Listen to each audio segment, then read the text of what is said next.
So I'll tell you a little story about what used to happen to me in the salon. I used to, especially when the kids were teenagers, I just wanted to give them away. Like my boys, when they were 14, they were really good up until then. But 14, they stunk. They couldn't put their shoes away. They left the ice cream on the bench so it thawed out. Like just dumb shit, And what I didn't know, and I know now, is poor kids were just, their brain was going, or they're trying to grow hair on their bits and their face and, hormones and all that. So I probably wasn't the most patient person at the time, because I had these lovely bouncy boys who tell you big stories about everything, and then they began to grunt, and I just thought, oh, seriously, like who stole them? I really lost them. I really felt as a mum, like I just didn't believe that would happen to me. My daughter didn't turn bitchy at that age, so I just thought that's for, very judging of me, but it's for people who can't parent properly, let's be honest, like terrible behaviour on my behalf, and I'm sorry to admit it, but I did. And then when it happened to me, and I thought, wow, like this is really terrible. And then I'd go down to the salon, and when you'd have the worst days, like you just think, honestly, who can I give them to? I used to ring their father because we were separated, and I said, take them before I kill them, because you'll read about it in the papers. I'm so done. And he was really good and really patient. He was a school teacher. So I'd get to the salon and I'd think, I'm going to kill those boys. Like, how am I going to get them to their fathers more? Because I told myself, they need a man. I didn't need them. That was it, right? I thought, bring them back when they're 26. My dad used to say that. Give them nothing from 16 to 26. They're not listening. They don't appreciate you. You hang around long enough, they will return. That was his saying. And he had 5 sons. So I reckon he was on the money. So I remember I'd go down to the salon, and I remember this day in particular, going down to the salon, and about my second client for the day, this lady brought her in. She was a carer, and she brought in this man who would have been my boy's age, and he was in a wheelchair that was motorised, and he couldn't hold his head up, and he was making loud sounds and dribbling, and I just thought, for fuck's sake, Lisa Conway, grow up. And that's what I mean by the universe or your God or someone just has a way of making you realise that, yeah, it's true. My boys are full of hormones and they were really difficult. But my problems compared to that mum, or she wasn't a mum, someone was helping, and they brought him in for a haircut. And I remember just cutting his hair thinking, what a horrible person I am, right? Now, it wasn't a horrible person. I was a mum who was working hard and struggling with sleep and finances and all of the stuff, right? But it was all about me. It was all about me. So hugely overwhelmed, just, wanted to get to the shop just to get away from the boys, got to the shop and thought, oh, who leaves the heater on all night? Those kind of behaviours. You think, how hard is it? Like when you leave, you turn the light off and the heater. People, everything was happening to me and I was a victim. And then this lady showed up and I thought, wow, at least I get to kill my boys because they're healthy and well, and leaving the ice cream on the bench to go off and not getting off the Xbox when I ask them and not making their bed. I bet this boy's mum doesn't have that problem. So there is always someone better off than us, and there is always someone worse off than us. End of story. Nobody is on the top and nobody's on the bottom. I don't care who you are, right? So when I think about that, my overwhelm came from like a self-centered place.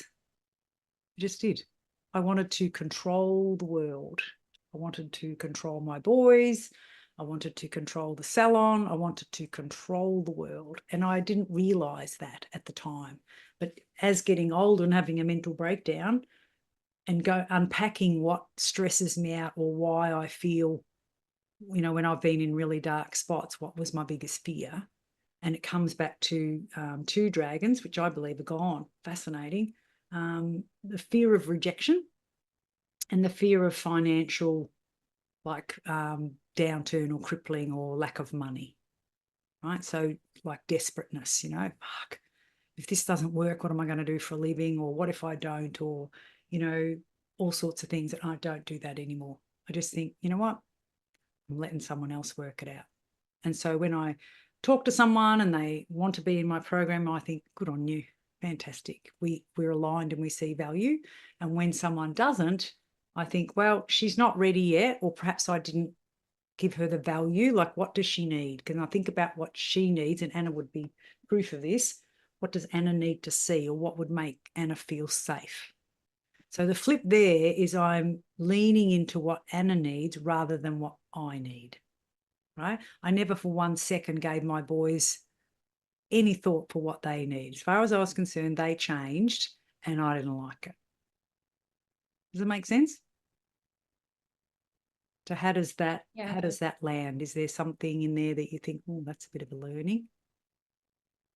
If you want to be quiet, I get the feeling, I'm feeling Sam wants to be a bit quiet today, does she? This one's a bit touchy. I'm still coming out of my overwhelm. So it's all a bit raw. Yeah. So Yeah. just be you, love. Just be you. You don't have to say a word. You can turn your camera off. You can go lie down and do some breathing. Doesn't matter. Whatever you want. You can't get it wrong. You can't get it wrong. No, I think it's true. Like it comes from a place of like I like things a certain way, and when things kind of fall off the handle, maybe I'm not as resilient, and then I don't give myself enough space to be like sad. And then I beat myself up about it, and so then that makes it like 1,000 times worse. Yep. So I guess, yeah. It's a sense, to me, it was a sense of failing. I'm failing. Mm. I'm And failing. every time it happens. Yeah, and it's so silly. And someone said to me, in one of the clients, she said to me, she's overwhelmed because she listens to my meetings and then she wants to go away and implement. And when she doesn't, she feels like she's failed. So she doesn't want to come back again because she goes, now you'll give me another good idea. I haven't done the other one or the other one. And so what we've got to do is we've got to just go, who said? I've never said you have to go and implement once. Never. No one has ever said that. So the reason I want you to understand this is you are putting this pressure on you in the same ways that I put this pressure on me. Does that make sense, Anna? Do you put pressure on yourself? And what does that do? Ants. It compounds, yeah? And so Yeah. compounds, and now you feel like a failure. Who cares? I don't know how long. Well, I do actually. I've been in this villa since February and I haven't felt like doing things around here, right? I just haven't, because I've just been happy and keeping away and just sleeping a lot and eating and exercising, and that's all I had time for. I didn't have any more energy, right? And so what I did was I just go, and that's how it's going to be for now, because this too will pass, and it will pass because it just does. And I've been up and down mentally that many times. Hi, Jess. This too will pass. See, I even forgot. Get out of here, you, Jessica Rabbit.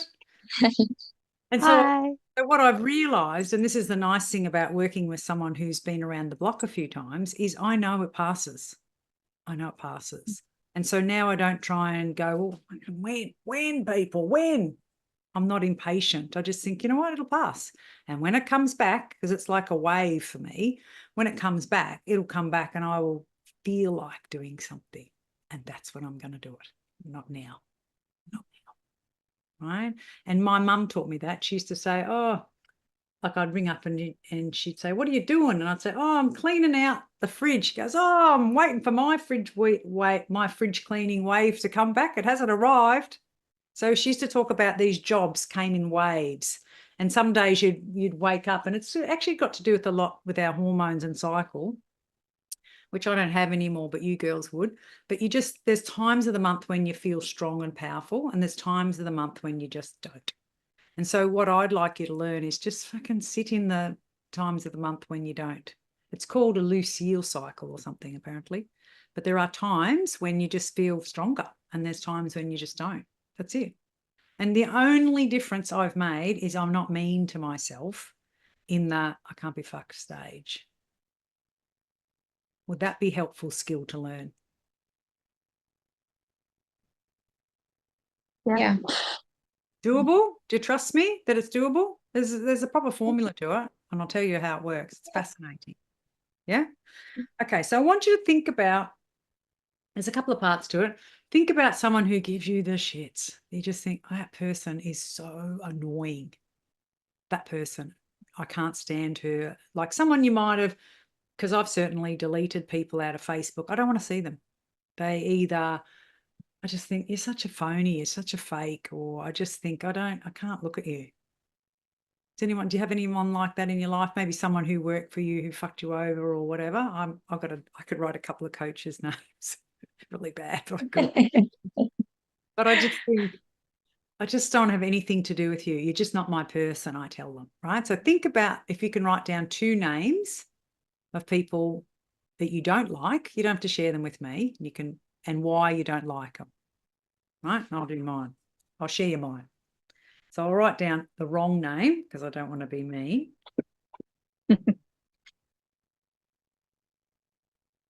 2 people you can't stand and you think, oh my God, I can't stand her. I'll use the wrong name. Got them? Right? Now, 2 people that you just think, oh my God, they are the easiest company. You just think, like you've got some friends, if they say, would you like to go out for dinner, Lisa? And I'm thinking, oh, well, I'm not going if she's bringing her kids because they're spoiled brats, or I don't want to go out at night because they drink like fish and I don't. So they're fair weather friends. I'll go out with them like to a place, the restaurant that I choose. Like I just don't care to go with them, right? Like let's think of, extended family. And then there's other people that say to me, do you want to catch up? And I go, yeah. And they go, where? I say, I don't care, you choose. Like they're just easy. You just know wherever you go with those people, I would go camping with them. I would stay in a 5-star hotel. They don't bitch about the price. If you say you don't want to go to something, they go, yeah, don't go. Like they're just easy. I've got 1, 2, 3 girlfriends like that. They're fucking rippers, right? And then you got other girlfriends that you think, mate, if your husband's coming, I go, Simon, can I say you not come? Because then she'll bring her husband and he's a dead shit, right? So there's those friends. Does it make sense? You've all got those, yeah? So 2 people that are just easy as. All right. So let's go back to the first one, right? The person that drives you mental that you just think I'll try and avoid, yeah? So this person, she just doesn't listen, right? She doesn't listen. I just think you didn't hear a word that person said. You're just judging and you're not listening. It's her way or the highway. It's one size fits all. And if you don't do it her way, then there's something wrong with you. And she lacks compassion. She has no compassion. She doesn't have children. So these people with children, I don't know what their fucking problem is, she says.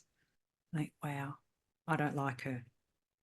The other one is her Instagram and stuff. I know her quite well. It's so shiny and glossy, and she's, with white dress on and flowing on a swing. I think, who does that? So fake. Don't like it. And it's actually not true. She's a chronic.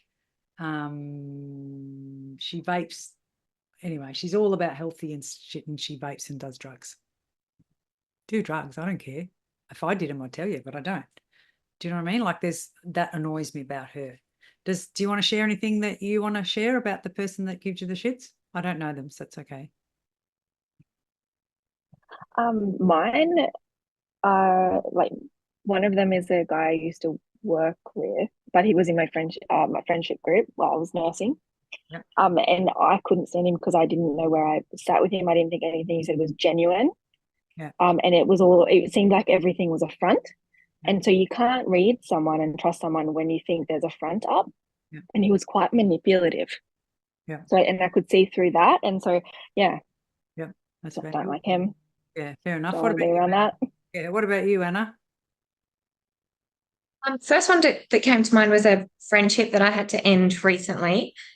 So basically, she went through a really toxic relationship and needed somewhere to live. So I was like, come live with me. It's fine. We've got a spare room.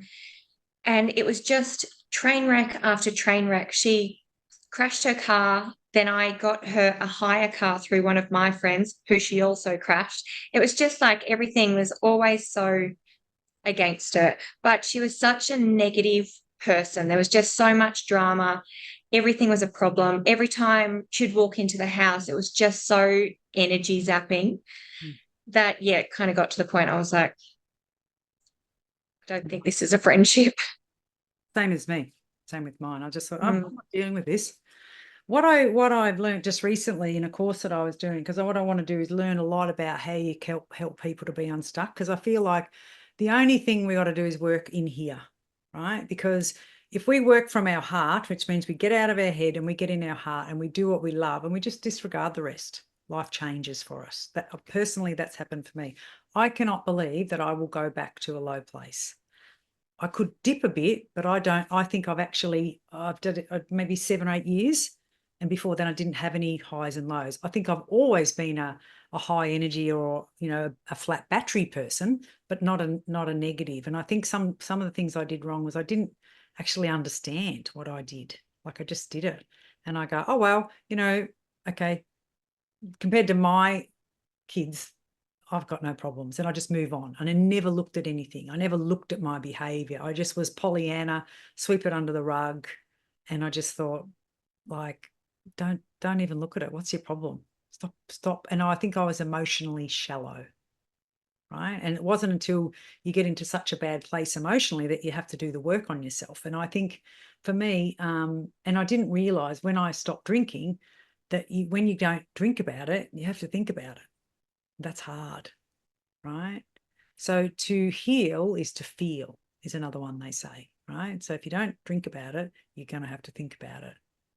And so some people drink because they're happy, and they go out and it's fun and they drink, and some people drink because they're sad. I drank to switch off my head, just to slow it down, right? And that was what I did.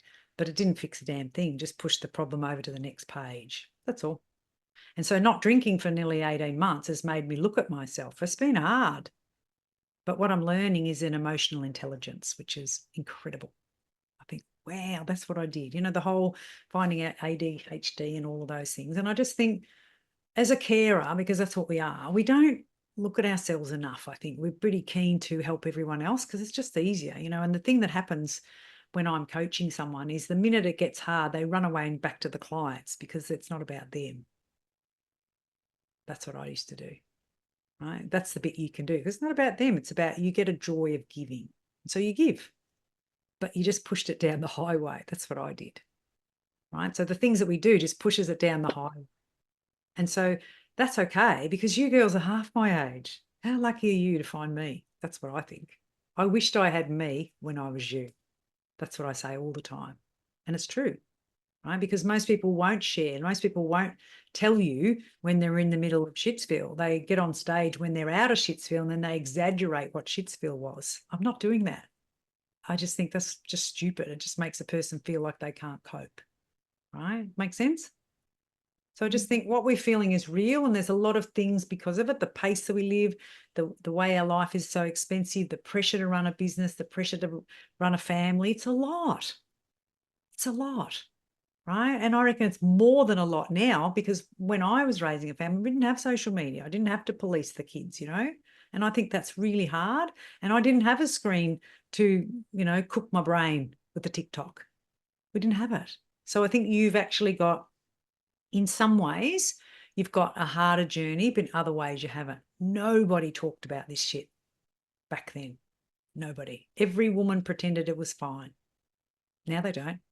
People show you their stretch marks, their boobs that are being chopped off and all the stuff, and that's what I love. And so people shit can social media and I go, well, it's a channel. Turn off those Instagram ones that make their butts look bigger from a different angle and all that shit, and put on the ones you want to hear from and be inspired, even if it's puppy videos. Love a good cat accident, a puppy video, little cute kids with chickens in their pockets. Love it. There's nothing wrong with that. I just set the timer, yeah? So what I want you to think about is those things that you don't like about that person, is it possible that they are hidden traits in you? I looked at mine today and I thought, fuck, they are. And I wouldn't say it is even me now. I'd say it was me before I did the work. I was a person who didn't listen. I didn't. Hairdressers are notorious for it. We just talk too much. I was a person who said, no, you've got to do it this way or you'll never get there. Not true. Now I'm happy to help a onesie or a person who doesn't want to grow. But I think, no, you need 3 or more on team. It's not going to work. So I didn't listen. Right? It was my way, the highway. And I lack compassion. My mental breakdown has made me have compassion for people who have mental breakdowns. I thought people who had kids who had ADHD were just like out of control. No compassion. How bad is that? I'm owning it. And that's what most people don't. And I think ADHD is actually, it's like a brain doesn't work in a straight line. This morning I'm on a meeting with Jess and I went into the next room to get something. I don't know what it was, maybe iPad or something. And I forgot to come back. I went in there and Wayan, the cleaning girl, was in there asking me questions about what pillows did I want on the bed instead of things. And I'm chatting to her and I thought, shit, ran back in the room. Jess didn't care. She'd just do something else. But do you know what I mean? Like I don't go, I know, I'll give Jess the shits. Like my brain goes like that. And now I don't care. But before I was so embarrassed. I didn't want to tell anyone. I'm a bit mental. I'm a bit fucked up. I'm not. I'm just Lisa Conway. And there is so much good about me that I don't give a fuck what you think of me. I care what I think of me. Make sense? So your overwhelm comes from what you think of you. And that's the good news. Why do you reckon that's the good news? Because you can fix you. Yeah. You can fix your opinion of you. But if I had to work on everyone on the planet's opinion of me, that's a fucking big job. Better get started. True. The longest distance a person will travel is from here to here. Because when you live in your heart and you accept and own, like I own, I didn't listen. And and it's not that it's cured, but I'm aware of it now. But when I do things from my heart and I just think about how can I help, how can I give, and I forget about whether this client becomes a client or not, it's none of my business. And I honestly have given it away. Whereas before I used to think, well, she should. Why wouldn't she? Like, what's her problem? I don't think like that. I think, how can I help her? And Jess is the same. She's always been the same. And the coaches used to say to me, oh, she's useless, that one. She's always hanging around. She never does anything. She never becomes a client. Like there's something wrong with her. And I used to say to them all the time, it's because she doesn't know any better. So she doesn't want to be your clients because you haven't loved her hard enough. They just go. And so that was pulling me down for years because I'm thinking, why is this about you? I could see that in them. I just didn't see it in me. And that's what we do. Because that's where our eyeballs go out. Not you. Funny that. Right? And it's such a freedom, girls, to give that away and think, okay, so why am I overwhelmed? What's going on here? Your expectation of you and what you can achieve is too high. You can't jump over it. You know what? I had this boyfriend when I was about 19, and Grandma White, she wasn't our grandma, but as our friend's best friend, that was their grandma, Grandma White, Winnie White. And Winnie White loved him. He was such he plays football, he's tall, he's handsome. He's one of those smarmy sort of, kiss all the babies and the old people. He's one of those boyfriends, you think. Anyway, and my brother used to say, if he falls off the pedestal that Grandma White's got him on, he's going to break his neck. In other words, he's up that high, right? Now, that was his opinion of himself. Actually, not true. He's a very, he's not confident. And that's why he does what he does. He needs someone to tell him he's wonderful all the time, right? We don't need to be on a pedestal, but some of you have dug a hole for yourself, me included. There's no pedestal. We're not even on fucking step one, people. We're below sea level, yeah? So let's maybe not be delusional and get on a pedestal yet. But if you were to give yourself the same respect as you would give me, and I would give you, wouldn't it be nice to be on the receiving end of that? All right. So overwhelm comes from an unrealistic expectation. The way you change it is you change your overwhelm to gratitude. So, for example, you would say, I've got so much to do for Lisa, and I don't know what to do. And you think, I change that. How would you change that? I know how I'd change that. How would you change that? I've got so much to do and I don't know where to start. What would be the difference? How could you make that a gratitude piece, do you reckon? Aren't you lucky? Maybe you I'm got someone to grateful help I've you got work that on it? opportunity. Good girls. Correct answers. Fuck, how lucky are we got Lisa.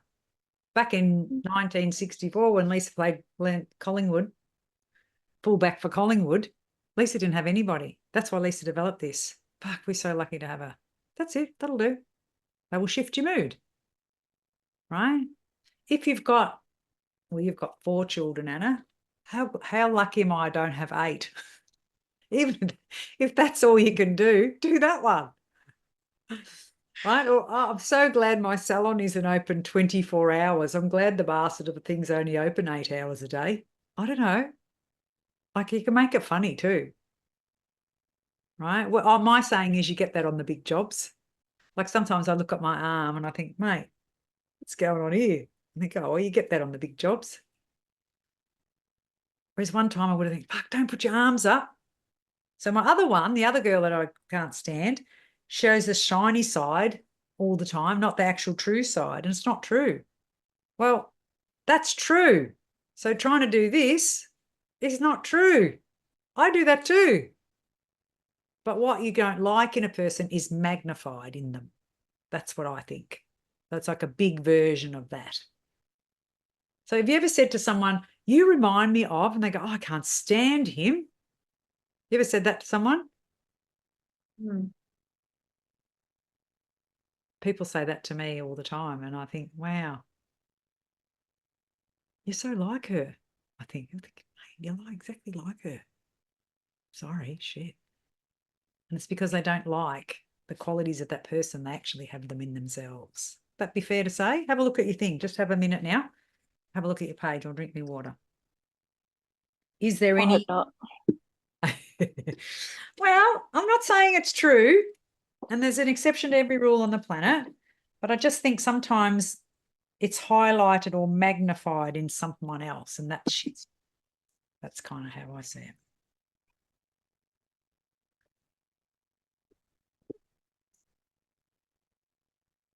You have to share it with me. It's fine. I think I can be. Yeah, I on could your be. worst And day. I mask a lot. I mask a lot, which is not genuine. And that's probably why you don't like it in that person. And you need to process I this. think they're exhausting when when someone else is masking and I can't read them. That's exhausting. Yeah. Because I want to be the person for them and I can't read that. So I think it's exhausting probably more than I hate them. So I just don't want to be around them. Yeah. And so would there be people in your life that would like to help you, but you're masking what your problem is? So they can't really help you? Not as much anymore. No. I'm a lot better. Yeah. But I do think that's probably because you've moved on and you've lent into the learning of who Sam is. Yeah. But when Because there was no way that I would do this. No. And before I'm a much better listener now. I didn't even know. It's not like I thought, I'll grow up to be a shit listener. I didn't. I just saw that flaws in other people. I didn't see it in me. I didn't spend my life thinking, I know how to be a shit person. I know what I'll do.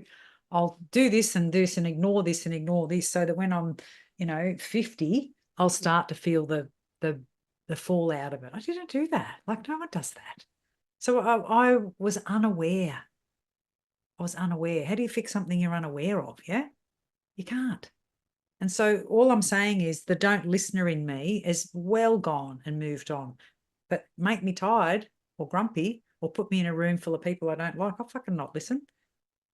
So it's a bit more on and off now. But I think, have you ever been with a person and you think, you walk away and you think, mate, she never asked me a damn thing about me. All they did was talk about themselves. That was me. And I think my sister or someone said it to me once years and years ago, might have 20 years ago. So I worked on it since. And I go out of my way to not be me. And I listen. Because I wasn't aware. I had no idea. I was just so excited. I want to tell you shit. So I tell you. And then they don't talk and that sister in particular is very quiet and she doesn't talk. And I think, well, she's got a mouth. Why can't she talk? Like, why would she go to my sister and say, Lisa never stops talking and she's so busy talking about herself? I think, fuck, who does that? Well, a person who doesn't feel confident to tell that noisy person, and she does it to a person who's so fucking noisy, she doesn't listen. But I didn't go, I know, I'll give her the shits, I'll do this. I didn't do that. And that's what used to make me angry, is I wasn't never intentional, doesn't excuse my behaviour. And so I think, wow, okay, so I go out of my way because it's not my strength. So when I'm in a room with people that are equal and everyone has to share, my goal is always, well, the first one is don't share, try not to. That doesn't work usually. So I try and go last. But that's a big improvement. But I think, well, these Muppets aren't saying a word. So I'm always feeling for the presenter because she wants feedback and they're all sitting there saying nothing like numpties. And I think, what are you here for? So it comes from a good place, but it still doesn't help the person who's quiet, who needs a bit more time. You know, I sound like a bitch, but I'm just thinking, what's wrong with you people? Speak up. I was one of 9 kids. You spoke up or you didn't get a voice. So give me some slack here. If you're an only child, that's going to be hard to be around me, yeah? So I don't have to take responsibility for the entire world, but when I'm tired or, you know, not in my best place, then I resort back to the selfish behaviours of me. Make sense? And so for you, Sam, you've just been through the ringer, and so that's made everything magnified for you. Mm. And so if that hadn't happened, which you've improved so much you wouldn't believe, that it's just collecting data now. It's just another crack at it. And so everything that happens, like COVID, you know, if you were a bit of an arsehole before COVID, you're a big one during COVID. If you're a kind person before COVID, you just became kinder. That's the truth. Right? It just magnified you. So when you're tired, it just magnifies you. And I know when I'm tired and grumpy, it magnifies my selfish behaviours, that I want to talk about me and things that I'm interested in. You know, I've got a girlfriend she's like me and she's so funny. We just laugh. She goes, yeah, that's good. Enough about you. Let's talk about me. That's what we say to each other. I go, yeah, enough about you. Let's talk about me. And we can do it to each other because we're the same, but you can't say that to a normal person. So you've got to pick your friends, yeah? So she would be one that would go on my list. I'll go anywhere with her. So there's 2 on my list, and both of them I could talk to them for 14 days and they would talk to me for 14 days back, and they would say, yeah, if I could shut up, it's my turn. I can be 100% me. That's why I can go anywhere with them. Whereas the others, you've got to tiptoe around and be this shape today and this shape today because they're all a bit sensitive, and I'm not sensitive. Right? So those 2, Ruth and Andrea, I can just do what I like. If they said, do you want to go to Hong Kong? I think, no, not really, but if you're going, I'll go, because they're that sort of people. Make sense? So our overwhelm comes from our selection of people, I believe, right? And the task, the unrealistic expectation of self and what we need to do, unrealistic. Right? So this girl said, I did the thing that you said and I was so happy, and all I did was the first part of it. She said, and I've, like, whether it's print them out and whatever, she goes, and it's been 2 weeks and I haven't implemented it. And I said, well, I didn't tell you had to. That was your decision to do that. It was actually about writing a thank you card to all of her team. She goes, I haven't done it to them. I said, so what? They don't know it's coming. It's, you know, it's in the hallway table. She's written on them. She's just got to get them to them. I said, so what? So that expectation of, in her mind, she was going to buy them, write on them, give them. She bought them, wrote on them, and didn't do it yet. Who cares? You're 3/4 of the way there. If you were with her, you would say to her, you're 3/4 of the way there. Who cares? Do it next week. That's what you'd say to her, wouldn't you? Mm. But if it's you, what would you say to you? Nothing. Why can't I get my shit together? Yeah, what's wrong with me? That's what she said. What's wrong with me? I said, there's fucking nothing wrong with you. I said, I never told you there was anything wrong with you. Doesn't matter. We all do it. And that's why you're drawn to me. That's why the universe popped you here. Because if this was just strategy, and didn't help you to get from your head to your heart, you'd still feel this overwhelm. And every time you do it, you get tired and you stop walking or you whatever, you feel shit about it. And you'll notice I never circle back and I never say to you, did you do this, what you said you're going to do? 2 reasons. I forget, right? That's number 1, to be honest. But 2, it's none of my business. It's your business. And so whether I'm happy if you tell me, I'll praise the fuck out of you. But if you don't, it doesn't matter. Like, it's not that I don't care. I don't want to put any pressure on you. The only person you've got to fall in love with is yourself. And to me, the years I spent at war because I wasn't this or I wasn't that, or it didn't matter if I thought I could do this much in a day, I would plan more and couldn't manage it. And then I'd feel like I was hopeless. My dad just taught me that. My father would go away for 2 days and leave us kids enough work for 14.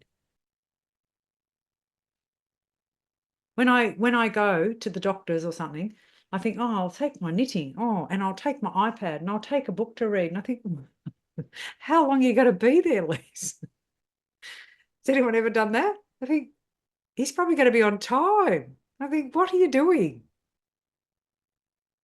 I'm 60 in a month. So let's be nice to ourselves, yeah? It's funny, actually. It's almost like I need to go somewhere and be stuck because then I can get work done. I get the most amount of work done on a plane because I'm stuck. Funny. But you know what? I'm a rip of a person. I'm just wholeheartedly a good person, and I know that. But I used to kind of keep me flaws down here because I didn't want you to know I had them. Now I couldn't give a shit. What I think of me only matters to me. What you think of me is none of my business. True? All right, I'm going to give you a minute because I think the pool man's at my door. Write down what you've learned, but not only that, what are you going to do? What's your action? Because you can't just say this. You have to think about it, right? What's your plan? Let me see if this door's open. Oh, old people, hang on. Need to move to the charger too. What's that? No, move to the charger. I'm Yeah, moving to the charger. good girl. The door's open. He can get in if he wants. Let that soak in a little minute, I reckon. What's your thinking, Anna? What's your key learning from there? I think you hit the nail on the head with gratitude, and I do try and practice it, but not enough. I'm so hard on myself, but then, I have to stop myself and say, I've got 4 beautiful kids. We've got a beautiful house.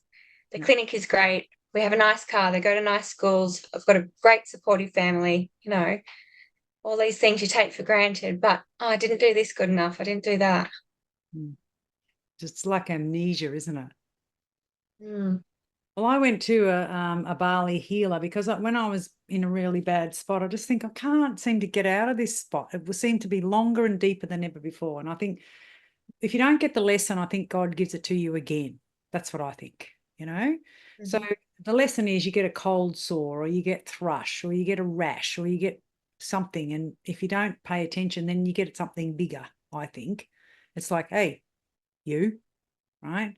So I said to this lady, she'd sent me to a healer. She's a hairdresser. I met her in Bali years ago, just randomly met her. And she just sort of knows everywhere and everyone. And so she sent me to this massage therapist healer. And he's really good. He just fiddles around like that with bits here. And you think, I don't know what he's doing. It's like he's shooting you. Anyway, I've been to him before and a couple of times. And I really like him. It takes 2 hours. You sleep through most of it. Amazing. The next day you'll think, fuck, how do I not have any hand joint pain? Fascinating. Anyway, but I just felt like he wasn't doing it. But I think I was in a bigger hole. Anyway, she sent me to this other bloke and I thought, Anyway, she said, you got to have an open mind because he's a bit out there. And I thought, well, I don't care. I'm desperate. So I went to him and he's an Aussie bloke, about 60. He's got an Irish name. And he would push on here and he goes, does that hurt? And I go, no. He goes, that hurt? I go, ow. Or he goes, that hurt? And you go, no, and that hurt does. So he talks about energy and how we're programmed to not like ourselves. And I thought, wow, like he pushed on one ankle and it hurt and the other. One side's masculine, one side's feminine, whatever. And when I was coming home on the motorbike, I thought for the first time, I could build a house in Bali, I reckon. Like it was like this. Whereas before then I thought, I couldn't build a house in Bali. How would you build a house here? And I just thought, yeah, I reckon I could build a house in Bali. And I thought, wow, that's funny.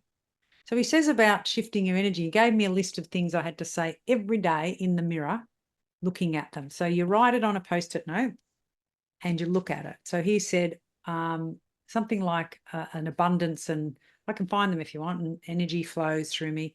All my interactions with men and women are beautiful and giving and full of love. Like, it was a bit, what's going on here? But I thought, I don't care. I'm saying them. So I used to look at it and I put them across the mirror like that. And I'd look at it and look in the mirror and say it again 3 times, every one of them. And that was the beginning of me being grateful, because I'd had a crack at being grateful and writing it down and that, but I just didn't stick to it. But I was in a pretty low spot. So just say it again and again and again. And only yesterday I thought, I don't actually need them anymore, because I can say it now anyway. Things like, and you can listen to lots of gratitude things, but your mind does not know the difference between what's true and what's not. If you say it, it's true. And over the years, I've had lots of people help me with, so it was just a bit of a muscle I think you've got to build. But when, like I am statements, I am an incredible woman. Oh, he taught me to say, which I used to laugh when I said, life is sweet. He said, this is to get off sugar. Life is sweet and so am I. I thought, how's that going to work? I don't crave sugar. Life is sweet and so am I. Life is sweet and so am I. If you look yourself in the eye and you go, life is sweet and so am I. And I learned a thing the other day, if you really want to connect with a person, you look at them from your right eye and you look into their left eye. Life is sweet and so am I. All of my interactions with men and women are joyous and pleasant. I can't remember what it is. And I just thought, wow. Like anything, you have to do it. You can't do it one day. But your brain goes. And years ago, when I was trying to fix my gut health, I had a word that I said every day. It was, my gut has restored to complete health or something. Yeah, he taught me to say my intake, something, and elimination. My intake, absorption, and elimination are in perfect order. Right? My intake, absorption, and elimination are in perfect order. I am joyous and free. So they weren't things that I would ever have said. So whether that matters, I just said them over and over and over again. Now I could not say those things or think those things. I couldn't. It's in my DNA. The other thing is your brain cannot, this is funny, your brain cannot process negatives. So if you say, don't forget the keys, guess what you're saying? Forget the keys. Fascinating.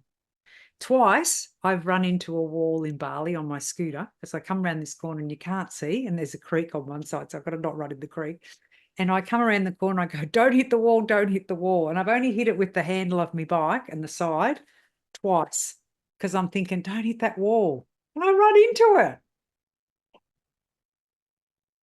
Because your mind is saying hit the wall. Fascinating.